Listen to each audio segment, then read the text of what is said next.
खुलुमबाय। दिनै 14 जुन 2025 गिबियावनो गोजोन फुंबिलिनि गाहाम हामलायनायखौ बयनिसिमबो जासिहरनाय थाबाय।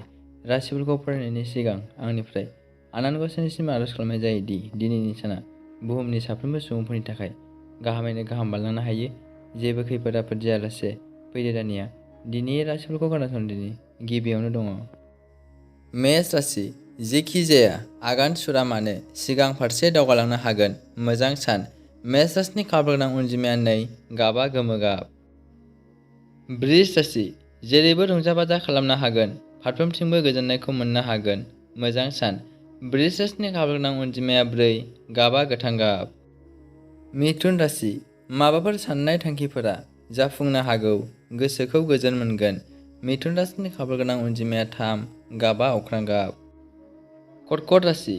दिनैनि दिनाव खस्थ' मोननांनो हागौ, जिंगा सिनांगौआ जोबनाय नङा, गोसोखौ हमथा। कर्कट राशिनि खाफालगोनां अनजिमाया 9, गाबआ गुफुर गाब। सिंह राशि। मानिबा जाहोनाव हेंथाफोर मोननो हागौ, साननाय बायदि जाफुंनाय नङा, गोसोखौ हमथा। सिंह राशिनि खाफालगोनां अनजिमाया 3, गाबआ गोजा गाब। कन्या राशि। जेखि मावा फालांगि खालामनायाव मुलाम्फा मोननो हागोन। मोजां सान। कन्या राशिनि खाफालगोनां अनजिमाया 6, गाबआ गोथां गाब। तुला राशि। माबाफोर मुवा बेसाद मोननो हागौ, गोजोन मोनगोन। मोजां सान। तुला राशिनि खाफालगोनां अनजिमाया 3, गाबआ गुफुर गाब। वृश्चिक राशि। माखौबा लानानै गोसोआव गाज्रि मोननाय सोमजिनो हागौ, गोसोखौ हमथाना था। वृश्चिक राशिनि खाफालगोनां अनजिमाया 5, गाबआ खमला गाब। धनु राशि। देहा सावस्रिया मोजाङैनो थागोन, फारफ्रोमथिंबो गोजोननायखौ मोनगोन। मोजां सान। धनु राशिनि खाफालगोनां अनजिमाया 1, गाबआ गोमो गाब। मकर राशि। जेखियानो जाया माबा मोनसे गोथार खामानि मावनानै लानो हागोन, बे राशिनि थाखाय मोजां सान। मकर राशिनि खाफालगोनां अनजिमाया 5, गाबआ अख्रां गाब। कुम्भ राशि।